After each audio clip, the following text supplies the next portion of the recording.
చెప్పండి సార్. సరే ఓకే, ఈ నాయకులు కొన్ని పేర్లు తెచ్చి రోజా గారి పేరు కూడా చెప్పారు. మీరు ఒక బయట వేస్తాను ఒకసారి వినండి. రోజా గారు ఏం మాట్లాడుతున్నారు? రాజకీయాలకు పనికిరారు, సినిమాలు చేసుకోమని సలహాలు ఇస్తున్నారు పవన్ కళ్యాణ్ గారికి. బయట ప్లే చేయండి.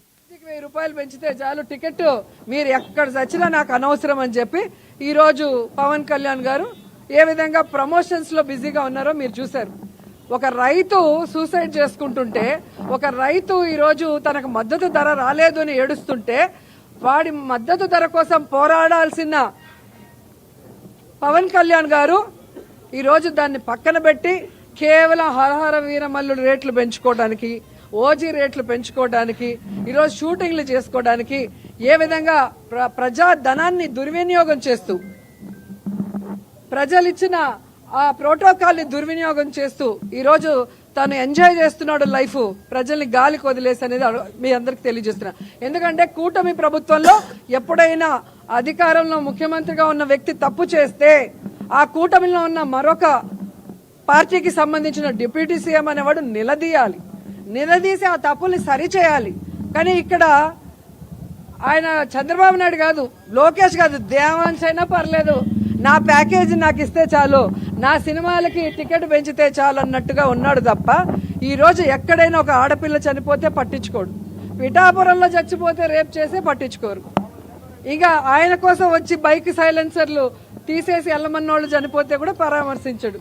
ఇంకా రైతులు చచ్చిపోతే పట్టించుకోరు. ఇంక దేనికి ఈయనకి డిప్యూటీ సీఎం పోస్టు, దేనికి ఈయన రాజకీయాల్లోకి వచ్చాడు?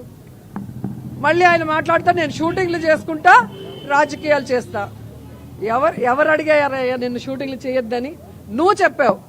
నేను పార్టీ పెట్టేది ప్రజల కోసం, నేను సినిమాలు చేయను, పూర్తి టైం ప్రజలకి కేటాయిస్తానని చెప్పిన పెద్ద మనిషి నువ్వు.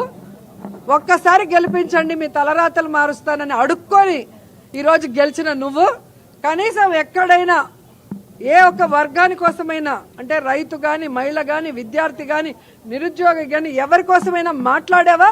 అండగా నిలబడ్డావా? లేదు. మళ్ళీ షూటింగ్లు చేసుకుంటే షూటింగ్ చేసుకో, నీకెందుకు